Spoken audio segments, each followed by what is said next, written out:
4 flowers வந்து நான் ஒரு 300க்கு தரலாம்.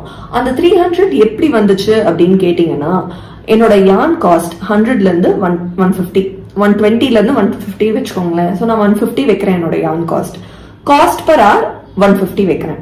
ஸோ 1 hourல எனக்கு பண்ணா முடியும் அப்படின்றனால நான் half an hourல 4 flowers அப்படின்னு வச்சுக்கிட்டா கூட அதை ரேப் பண்றேன், நான் ஒரு பொக்கேயா பண்றேன் இல்ல ரேப் பண்றேன், அதுக்கு அடிஷனல் ஒரு 15 minutes அப்படின்னு வச்சுக்கிட்டா கூட நான் 1 hour காஸ்ட் தான் போடுவேன். ஸோ 150. ஸோ டோட்டலா செட் ஆஃப் 4 lavenders, அது நான் பொக்கேயா பண்றேனோ ரேப் பண்ணி கொடுக்குறேனோ அதுக்கு வந்து செட் ஆஃப் 4 lavenders 300 அப்படின்னு என்னால கொடுக்க முடியும்.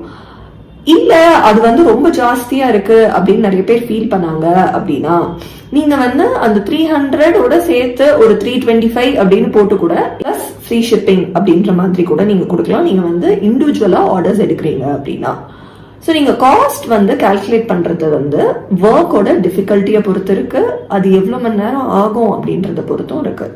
இப்போ நீங்க ஃப்ளவர்ஸ் இல்ல வேற ஏதாவது ரொம்ப ஈஸியா இயர்பாட்ஸ் பவுச் அந்த மாதிரி சிம்பிள் ப்ராஜெக்ட்ஸ் பண்றீங்கன்னா நீங்க 100ல இருந்து 150 வைக்கலாம். இல்ல நீங்க வந்து ஷால்ஸ், ஸ்வெட்டர்ஸ், ரொம்ப கஷ்டமான ஸ்டிச்சஸ் யூஸ் பண்றீங்க, ஸ்பெஷல் ஸ்டிச்சஸ் யூஸ் பண்றீங்க அப்படின்ற பட்சத்துல நீங்க வந்து 200ல இருந்து 250 கூட வைக்கலாம். நீங்க எவ்வளவு மணி நேரம் ஸ்பெண்ட் பண்றீங்கன்றத பொறுத்து இருக்கு. இப்போ பிகினர் க்ரோஷட்டர்ஸ்க்கு வர காமன் ப்ராப்ளம் என்ன அப்படின்னா, நீங்க வந்து பிகினர் லெவல்ல இருக்கும் போது இப்போ ஒரு விஷயத்த 10 நிமிஷத்துல முடிக்கிற ஒரு விஷயத்த கூட நீங்க அரை மணி நேரம் எடுத்துக்கலாம், இல்ல ஒரு 25 minutes கூட எடுத்துக்கலாம். நீங்க அப்படி எடுத்துக்கும் போது நீங்க ஒரு ப்ராஜெக்ட பண்றதுக்கு ஜென்ரலா 1 மணி நேரம் ஆக வேண்டிய இடத்துல உங்களுக்கு 2 மணி நேரம் ஆகும். ஸோ உங்களுக்கு நம்பர் ஆஃப் ஹவர்ஸ் வந்து ஜாஸ்தி ஆகுது. நீங்க பிகினரா இருக்கும் போது ஸ்டார்டிங்ல நீங்க பிரைஸ் கால்குலேட் பண்ணும் போது உங்களுக்கு டைம் ஜாஸ்தி ஆகுறனால உங்களுக்கு ப்ராடக்ட் காஸ்டும் ஜாஸ்தி ஆகும். ஸோ பிகினர்ஸ் க்ரோஷே ப்ராடக்ட்ஸ் வந்து ஆர்டர்ஸ் எடுக்க ஆரம்பிக்கும் போது உங்களுக்கு பிரைஸ் ஜாஸ்தி ஆகுறதுக்கான காரணம், நீங்க இதே ஃபார்ம்ல யூஸ் பண்ணா கூட உங்களுக்கு பிரைஸ் ஜாஸ்தி ஆகுறதுக்கான காரணம் இதுவா இருக்கலாம். ஸோ அதுக்கு நீங்க என்ன பண்ணலாம் அப்படின்னா, உங்களுக்கு டைம் எவ்வளோ ஆகுதுன்றத மீறி நீங்க பண்ற ஒர்க்கோட டிஃபிகல்ட்டி லெவல் எவ்வளோ அப்படின்றத வச்சு நீங்க காஸ்ட் பர் ஹவர் கால்குலேட் பண்ணலாம். உங்களுக்கு எக்ஸ்ட்ரா ஒரு 2 hours ஆகுறத கூட நீங்க விட்டுடலாம். ஏன்னா சில சமயம் வந்து உங்களுக்கு ரொம்ப எக்ஸ்ட்ரா டைம் எடுக்குது பிகினரா நீங்க இருக்கிறனால அப்படின்னு உங்களுக்கு தோணுச்சு அப்படின்னா நீங்க வந்து ஒரு 2 hours மைனஸ் பண்ணிட்டு உங்களோட காஸ்ட் பர் ஹவரை வந்து ஜாஸ்தி பண்ணிக்கலாம், உங்களுக்கு பிரைசிங் ஓரளவுக்கு அக்யூரேட்டா வரதுக்கு. ஸோ நீங்க இப்படி கால்குலேட் பண்ணீங்கன்னா உங்களோட ப்ராடக்டோட பிரைஸ் வந்து ரொம்ப ஜாஸ்தியாகவும் இருக்காது, ரொம்ப கம்மியாகவும் இருக்காது, ஓரளவுக்கு ஸ்டாண்டர்டா இருக்கும். உங்களுக்கு வந்து நீங்க வைக்கிற பிரைஸ் ரொம்ப ஜாஸ்தியா இருக்கா அப்படின்னு டவுட் வந்துச்சு அப்படின்னா நீங்க வந்து சில க்ரோஷே பேஜஸோட நீங்க வந்து கிராஸ் செக் கூட பண்ணிக்கலாம். ஆனா சில பேஜஸ் நான் பார்த்த வரைக்கும் நிறைய பேஜஸ் ரொம்ப ஜாஸ்தியா வச்சிருக்காங்க. ரொம்ப ஜாஸ்தியா வைக்கிறாங்கன்றத விட சில சமயம் அவங்களோட ஒர்க் ஜாஸ்தியா இருக்கலாம், அதனால ஜாஸ்தியா வைக்கலாம். ஆனா கஸ்டமர்ஸ் வந்து ஒரு பட்ஜெட் வச்சிருப்பாங்க இல்லையா.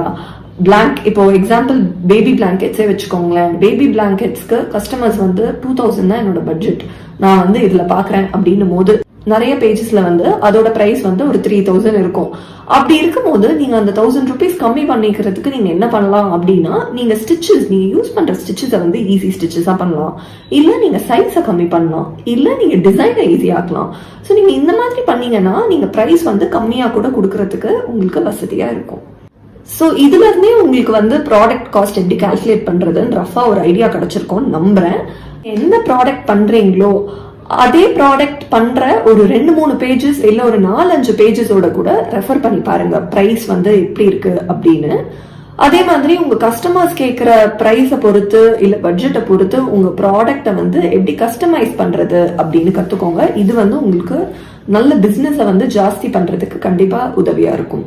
ஏன்னா உங்களுக்கு கஸ்டமர்ஸோட ஃபீட்பேக் வந்து பிரைஸ் மட்டும்தான் ப்ராப்ளம் அப்படின்னு நீங்க ஃபீல் பண்ணீங்க அப்படின்னா நீங்க வந்து உங்களோட யானை சேஞ்ச் பண்ணி பிரைஸ் கம்மி பண்ணலாம், ஸ்டிச்சஸை சேஞ்ச் பண்ணி பிரைஸ் கம்மி பண்ணலாம், ஒர்க்கோட டிஃபிகல்ட்டி லெவலை சேஞ்ச் பண்ணி பிரைஸ் கம்மி பண்ணலாம், இல்ல நீங்க சைஸிங்க கம்மி பண்ணி பிரைஸ் கம்மி பண்ணலாம். ஸோ நீங்க இந்த மாதிரி பண்ணீங்க அப்படின்னா ப்ராடக்டோட பிரைஸ் ரொம்ப ஜாஸ்தியா வைக்கிறீங்க அப்படின்ற ஃபீல் இருக்காது. அதே சமயத்துல உங்களால நிறைய ஒர்க்ஸும் டிஃப்ரெண்ட் டிசைன்ஸ், டிஃப்ரெண்ட் கலர்ஸ் அப்படின்னு கஸ்டமைஸ் பண்ணி உங்க கஸ்டமர்ஸ்க்கு தர முடியும். ஸோ இதை வச்சு உங்களுக்கு நீங்க என்ன ப்ராடக்ட் பண்ணாலும் அதுக்கான காஸ்ட் எப்படி கால்குலேட் பண்றது அப்படின்னு ரஃபா ஒரு ஐடியா கிடைச்சிருக்கோன்னு நம்புறேன்.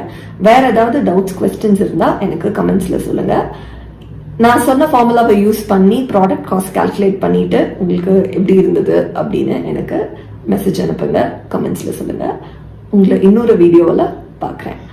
எல்லா வீடியோஸையும் மிஸ் பண்ணாமல் பார்க்குறதுக்கு நம்ம சேனலுக்கு சப்ஸ்கிரைப் பண்ணுங்கள். பாய்.